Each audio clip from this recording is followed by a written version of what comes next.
Good morning, friends of the channel. Hello. Today, I've got lots of helpers.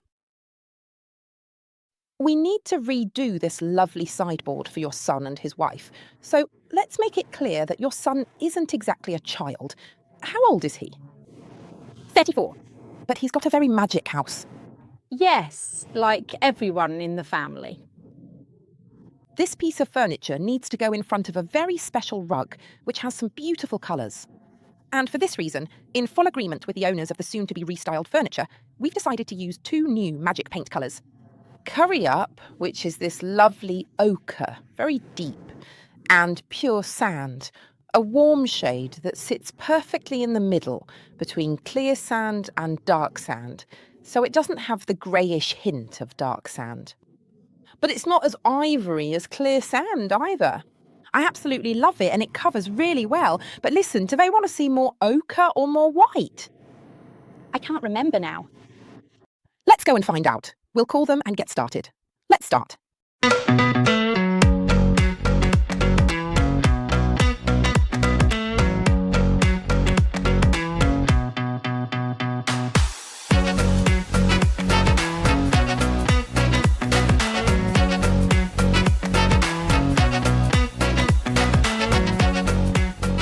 I'll start by sanding, at least on the top surface. Why? Because this finish will be much more modern, not too modern, warm and contemporary. But this rug is very particular. It has red tones, ochre tones as well, black, unusual shades. It absolutely has to work with this piece of furniture. At the moment, I have a slightly waxed finish, but also very veined. Because here, many years ago, more than 20 years ago, a primer was applied to the base, then an enamel, and then it was also finished with wax. I need to remove this very rough and veined part. So I use the sander, but only on the top surface. For the rest, I'll do Eba. I have the 120 grit sandpaper, and I go.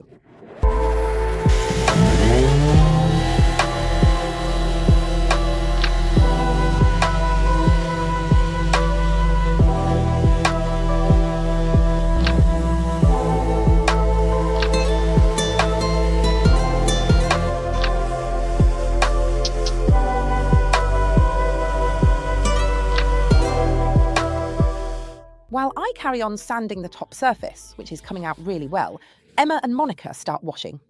A batting on the whole piece of furniture. Emma, remind us how to do a batting, so we repeat it. In a bucket of hot water, there'll be about 2 litres of water. I add a glass of ammonia and 4 or 5 tablespoons of baking soda. Obviously, I just eyeball it. It's not important if it's not precise. Exactly. A scouring sponge. I clean the whole surface thoroughly and then rinse with a cloth and clean water. It's important to do this step to make sure the paint really sticks well. Obviously, to make sure magic paint adheres properly. And of course, we don't really know what finish has been applied, because over the years, they've even put wax on this piece of furniture. So using ABA to remove the wax is even more essential. Emma, while you wash, I'll carry on.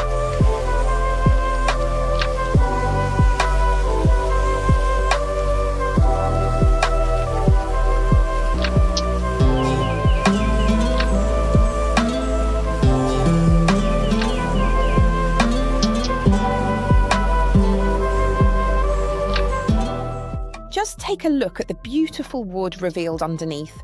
I'm always rather hesitant before leaving a surface as bare wood. I want to strip it, I want to sand it, I want to see what shade comes out to decide if it suits my restyling.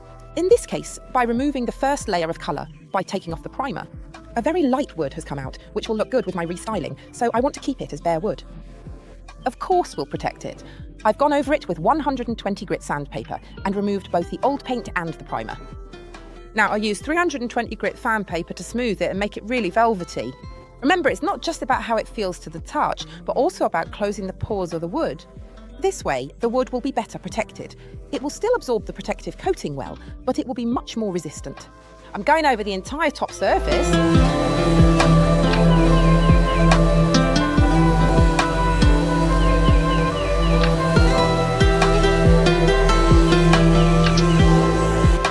Since over the years because wallpaper has been put here and glued on with spray glue, now we're removing the residue. How? With wallpaper remover? What do I do? I apply a bit of wallpaper remover diluted with water onto the surface. It's better if you leave it horizontal, so it can really get to work and remove the residue. Afterwards, I use both a scraper and a sponge to help me. What do I do? I go over it and knock. I gently remove it without scraping the paint too deeply, getting rid of all the glue so I take away the little thickness, the residue. You can see the colour changes, and of course the glue comes off. I'll finally have a nice smooth surface, and I won't have those residues creating that thickness of a few millimetres anymore. Annoying when it comes to painting.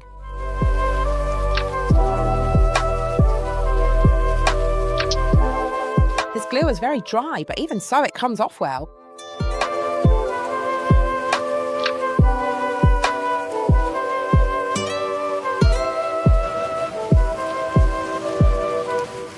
Certainly, the difference between the shade you see on this new piece of furniture, even pure sand, won't be that much because we're applying a light colour over another light colour. Light, but I want to show you how beautiful this colour is, how well it covers, how pure it is. In fact, it's called pure sand. I'm using the Elizabeth brush. I swirl it very well and load the brush reservoir thoroughly. And now I do this. Look, even with the first coat, what a gorgeous shade I have. Perfectly pure, elegant, covering and velvety. We immediately remove, even with the first coat, the yellow that's definitely there. Then we'll apply 2 coats. But look how beautiful this white shade is, covering and pure, absolutely gorgeous. If you haven't tried it yet, hurry up, because it's truly a revelation. And above all, it really does cover well. I apply it everywhere, as you can see. We've already put masking tape on the edges to avoid getting our drawer runners dirty, so it's lovely and precise. And we apply pure sand on the whole structure.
How gorgeous is it? The new Ochre Curry Up is absolutely stunning. Now, have a look at the coverage. I'm about to apply it to the flat part of the drawer fronts.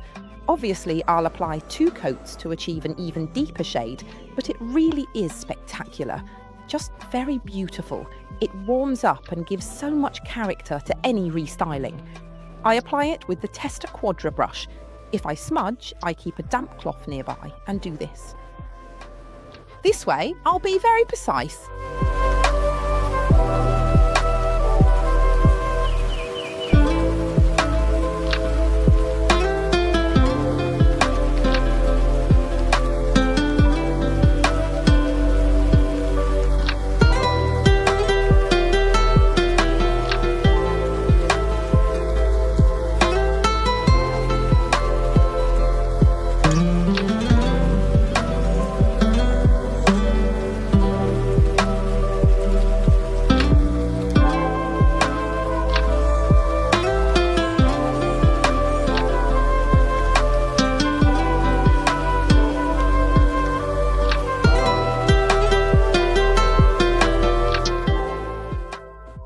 Give this gorgeous piece of furniture a special touch with our Exotic Border Transfer.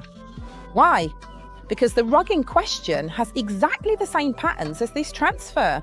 And how is that possible? Because even redesign is inspired by well-defined styles. We'll start with the drawer and the central door. My favourite of all the borders is this one. And my favourite of all the borders is this one. First though, let's make sure to absolutely optimise the lengths. So let's start by placing one in the centre here on the door, which is 51 centimetres long. Yes, 51. All right, measure for me from here. 51. Here. Perfect, right in the middle. Let's obviously get the strip ready on this door. It's been placed centrally on the door. We'll then put others on the sides to create the pattern. This one is left over, and of course we'll keep it. It could look good on some jars or on other things. We'll set it aside. For the little drawer, I'd like to try with this string, which I really like. How long is it? 32. Let's measure 32. Perfect! I cut up to here. This one goes here in the centre. Let's make ourselves more comfortable because we're not as tall as Clarissa. And let's start scratching. Let's remove the protective paper from the back. Emma, mark the halfway point, the centre, since today we're even using a tape measure. For us, that's a very rare thing, but we want to be precise. 26. So 13. Perfect. 13, more or less here. About here, right? You go from below, I'll go from above. We have to stay inside the edge. Feel free to lean on it. Voila.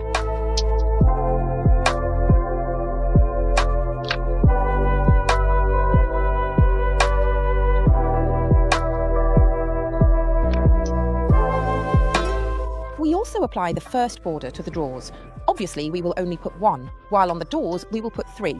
One in the centre, then one on the right, and one on the left.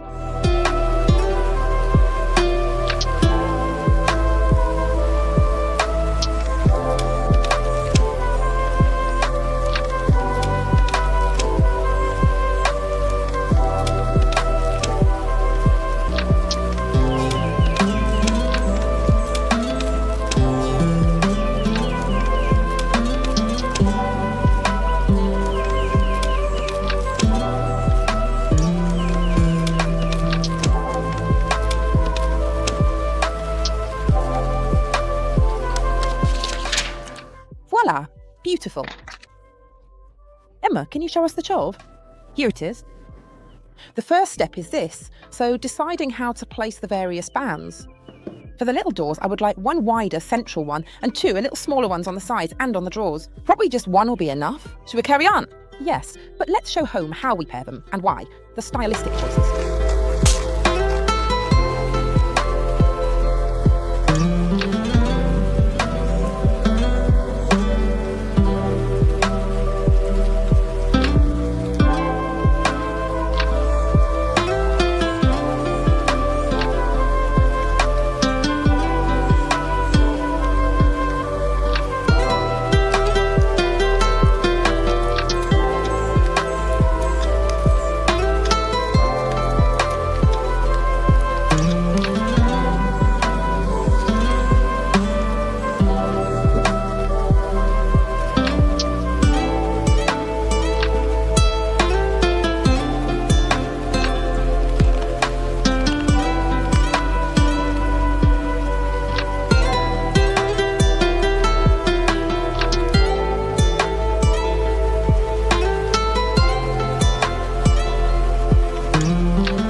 Let's prepare the base for our top surface. Why am I preparing it?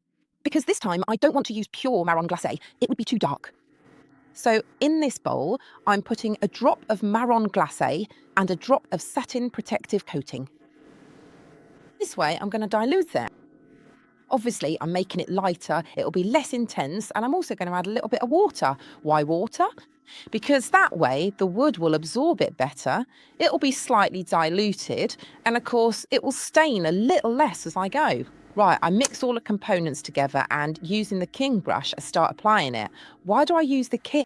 Because it's nice, chunky, and holds a lot of protective coating. And this way I can stain properly without any trouble during application. And voila! As always, when working on tabletops or long pieces of furniture, it's best to start from the centre. So I stir it well, take the king brush by the ferrule, important, dab off just the sides, keep the product inside, and from the centre, I work my way out towards the edges. You can see that the colour of the wood changes subtly, becoming a little deeper, but not too much. Not too much walnut, not too dark. I smooth the surface well, because obviously you shouldn't see any brush marks. And look at what a lovely tone the wood has taken on, delicately amber. I always continue along the grain.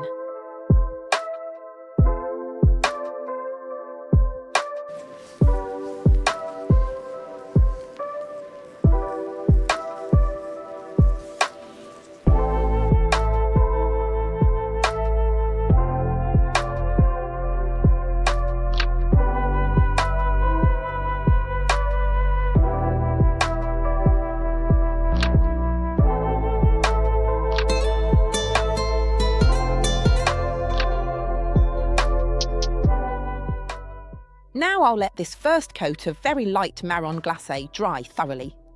And when it's dry, I'll try to see if I like it or if I can apply a second coat. Obviously, by applying a second coat, I'll make it a little more amber and darker. I'll decide in a bit.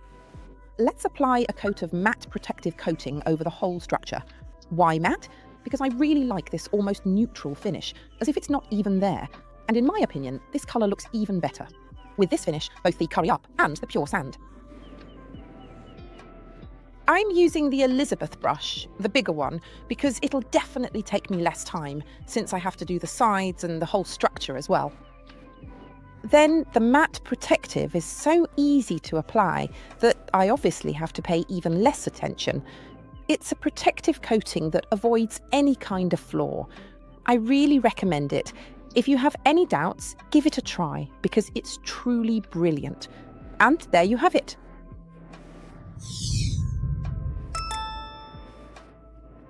I finish everything off, and of course I also go over the transfers with the matte protective coating.